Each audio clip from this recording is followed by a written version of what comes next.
I'm Sarah Middleton from the DPC. Welcome to the next in our short series of programmes which will introduce our Digital Preservation Awards finalists. We're reminding you of their impressive work before we reveal the winners this Thursday, World Digital Preservation Day at 12 noon UK time. Each episode we've been looking at one of the awards categories in turn and the creative projects which have been selected as finalists for each. Today we're going to be looking at the Dutch Digital Heritage Network Award for Teaching and Communications. And today I'm joined by Marcel Ras and Roxana Maurer. My name is Marcel Ras and I'm the Program Manager, Digital Preservation Program Manager of the Dutch Digital Heritage Network. Hello, I am Roxana Maurer. I'm responsible for digital preservation at the National Library of Luxembourg. And I'm also a director in the board of the Digital Preservation Coalition. Marcel, you are a sponsor of this awards category. Could you say a few words about why it was so important for your organisation to support this award? The Digital Preservation Awards are a significant and important celebration of the work which is undertaken by the whole preservation community. And for the Dutch Digital Heritage Network, it is a wonderful opportunity to support that and to encourage new work and developments. So the Digital Heritage Network is a network of collaborating heritage institutes in the Netherlands. These are archives, libraries, research institutes, museums, archaeological and monuments agencies.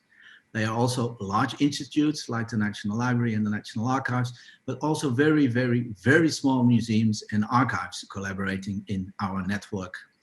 So we are very proud to be a sponsor of the Digital Preservation Awards, because the activities of the networks are focusing on the development of practical tools to support organizations in their steps towards a better accessibility and findability of their digital collections. And of course, their efforts to guarantee long-term availability of these collections. These steps include the development of knowledge and especially also the exchange of knowledge to support this. So it is in particular the Teaching and Communications Award category that are completely aligned with the focus of our organization and work. Sponsoring of and also being one of the judges for the awards is a great opportunity to find out more about the exciting and emerging work from the International Digital Preservation Coalition. So we are, as I said, very proud being a sponsor of this award.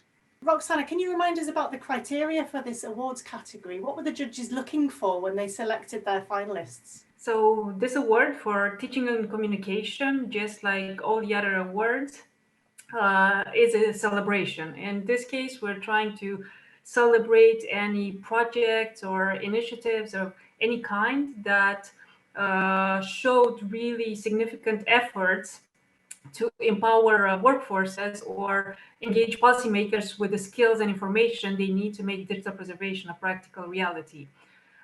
We were looking at really amazing applications this year, and they were either training resources, there were curriculum, there were campaigns, but they all have shown already, or we believe they will show in the near future, a really big impact in securing our digital legacy.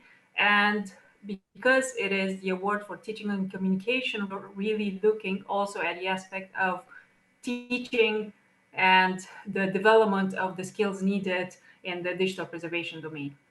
Thank you, and we're going to hear a little bit more about each of the finalists in this awards category now. Would you like to introduce them for us? First finalist in the award for teaching and communication is creating environmentally sustainable digital preservation. So I'm presenting an initiative that I've worked on with Walker Sampson, Tessa Walsh, and Laura Alanya over the past 3 years to create environmentally sustainable digital preservation. So digital preservation's use of information and communication technology, or ICT, results in significant environmental impacts from the ICT component lifecycle. To ensure the continued success of our profession's efforts to secure our digital legacy, we sought to significantly reduce the full lifecycle environmental impacts of digital preservation practice and launched an initiative to empower practitioners by providing the intellectual tools they need to integrate environmental sustainability into their specific organizational or individual contexts. So we began our initiative with our 2019 research article, Toward Environmentally Sustainable Digital Preservation, in which we argue for a paradigm shift in our profession's practice of appraisal, permanence, and availability of digital materials. But achieving environmentally sustainable digital preservation isn't accomplished with a single article, and it isn't something that we can do as a small group of individuals. To be successful, it must be a community-wide effort. Therefore, we sought to build a global community of practice, first by directly engaging in person and virtually with a diverse audience via presentations, workshops, webinars, and blog posts to explore our ideas. Second, by creating a workshop protocol so that others can lead deep participatory engagement with our paradigm shift proposal and create action plans to improve the sustainability of their local practices. And third, by ensuring that our research article and workshop protocol are available via open access to reduce barriers to engaging with our ideas. And we're pleased to report that this community is active and growing.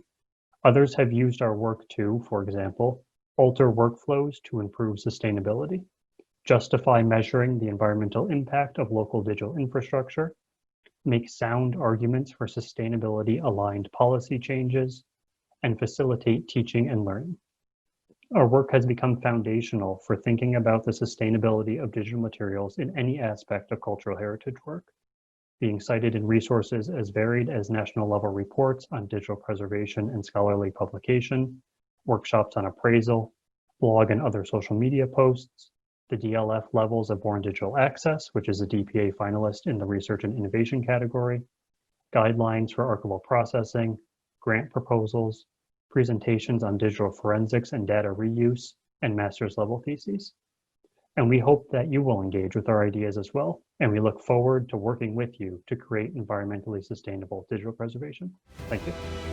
And the second finalist is Digital Records Curation Program. The ICA was established in 1948 to promote the preservation of the world's archival heritage, and we have about 2,000 members in roughly 200 countries, and anyone with an interest in archives is welcome to join. Here you can see on the left one of the hosts of our next Congress, which is happening in Abu Dhabi next year, and everybody is very welcome to join us there. On the left you'll see our president with one of the leaders of our Africa program. The Africa program was set up in 2015 in response to requests for support from members of our African regional branches. In particular, there were requests for support with advocacy to government and in the area of education and training. One of the Africa program's initiatives is the Digital Records Curation Program. This is funded by PCOM, which is part of the ICA, and delivered in collaboration with our training program. The Digital Records Curation Program takes existing open access and open source guidance and software and packages it into easy to use syllabi, slides, and lesson plans for use in existing university courses and training programs, or as the basis for new programs. The materials were compiled in English and French by an international team of volunteers, including people across Africa, Europe, and the Pacific, and reviewers were drawn from an equally diverse group of experts. So there are classes on file profiling, web archiving, digitization, management of digital repositories, and so on. In 2019, early career archival educators were fully funded by the ICA to attend one of two study schools. One for the English language materials was held at the University of Botswana, and then a French language school in Senegal. The participants were introduced to the materials, they shared their own teaching techniques, and participated in workshops on subjects like setting digital curation research agendas. Follow-on activities have been led by the participants in their home countries, so that's something like 15 countries. These have included new university courses, workshops for practitioners, new research partnerships, and even mainstream media attention for digital preservation issues. There's huge enthusiasm across the ICA for this program, especially as the participants are moving more into the life of the ICA, delivering content, international webinars, and so on. The materials will soon be released in English and French for use worldwide, and we're excited to be considered for the Dutch Digital Heritage Network Award for Teaching and Communications. Thank you. The third one is the Spanish language webinars program in sound and audiovisual digital preservation of the Ibero-American Network for Digital Preservation of Sound and the Audiovisual Archives, or IDASA in Spanish. The RIPDASA is an Ibero-American network of digital preservation of sound and audiovisual archives. We are teachers, researchers, and professionals from the sound and audiovisual archive that work to improve our heritage. We launched from 2019 the webinars program to offer open access knowledge of digital preservation of sound and audiovisual archives. This initiative is part of RIPDASA objectives to widely share knowledge and professional experience of researchers and experts in the preservation field. We leverage technology and our common language to reach professionals of all levels and organizations of kind and sizes. We believe that through the opportunity to share our own experience, we are able to build a support network that will ultimately facilitate communication and collaboration. The webinars is an alternative to the lack of training programs and documentation in Spanish in the field audiovisual archives in this region.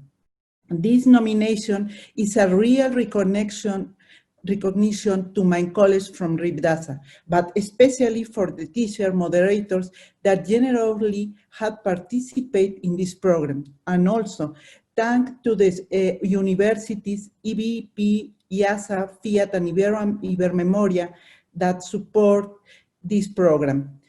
Thank you for the solidarity and collaboration. We have this nomination now. RIPDASA and the webinar series are an effort to start building community and create a strong support network to look for solutions to our common problems. Then my colleague Pamela is going to tell next things.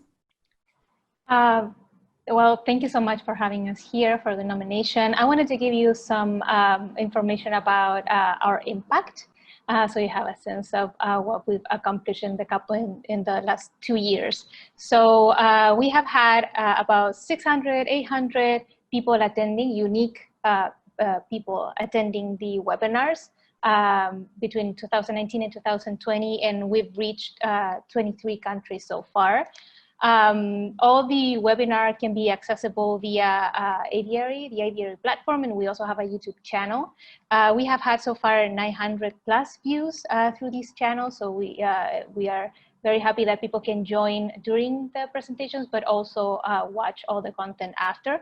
And we are still in the process of finalizing this year's series of presentations, so registrations are still open. We wanted to say thank you again to all the presenters and moderators, because without them, this wouldn't be possible.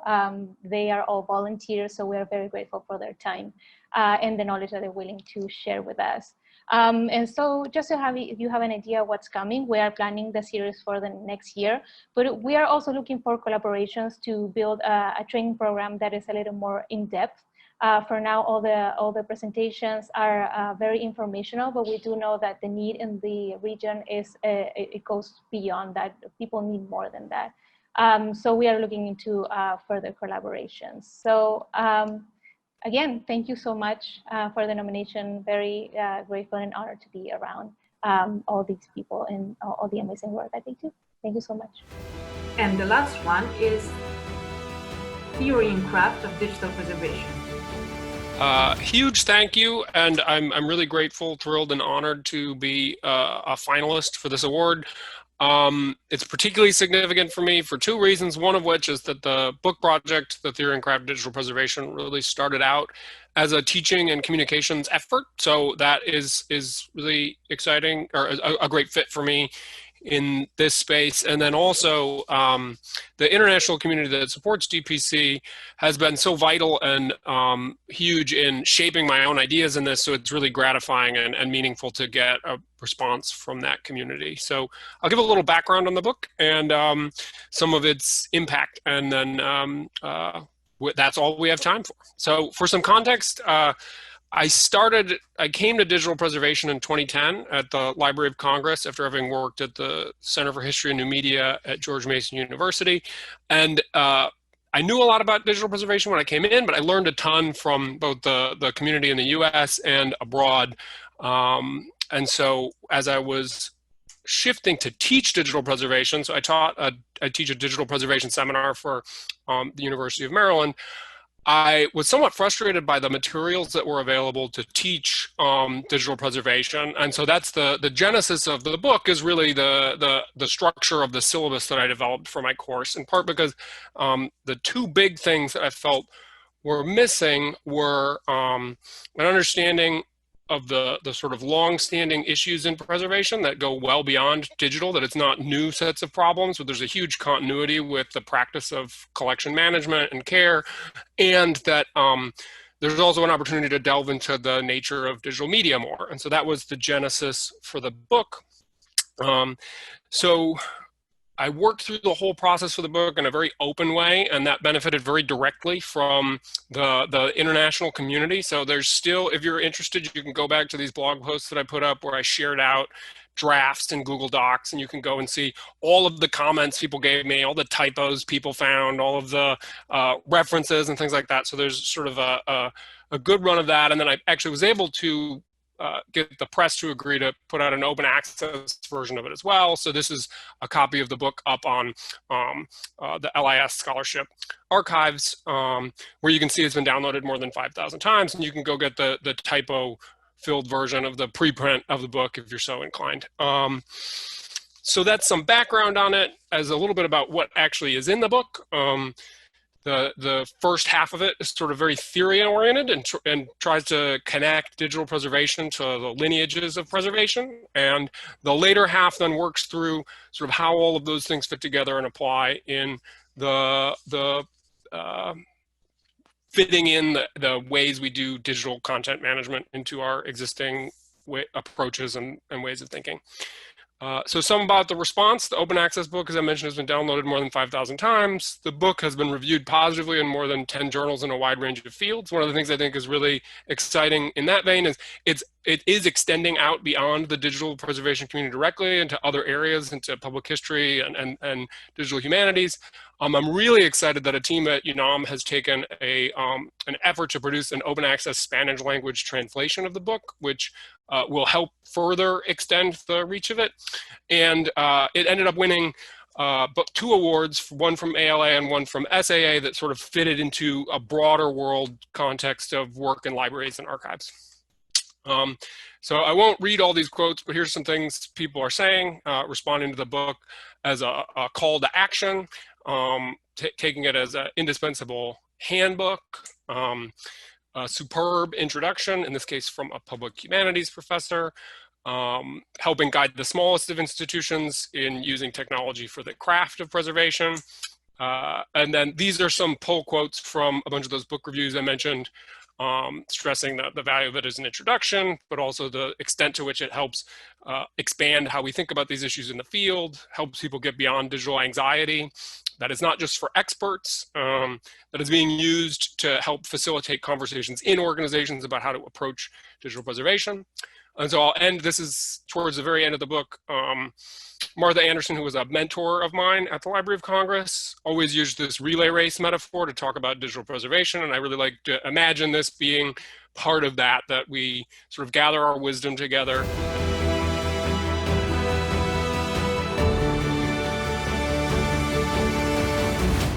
Wonderful, thank you so much.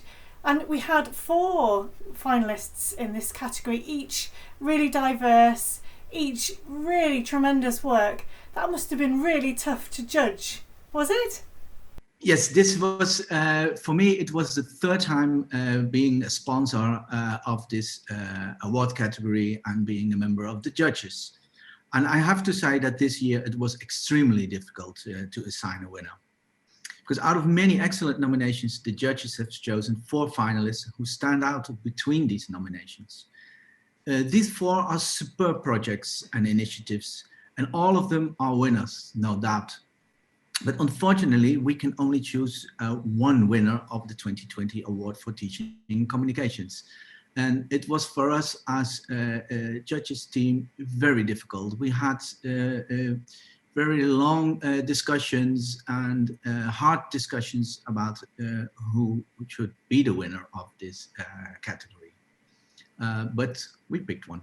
So for me, it was the first time being a judge in the Digital Preservation Awards, and I thought it was an amazing experience. And I have to admit, from all the categories, I found this one in particular to be the most difficult to judge.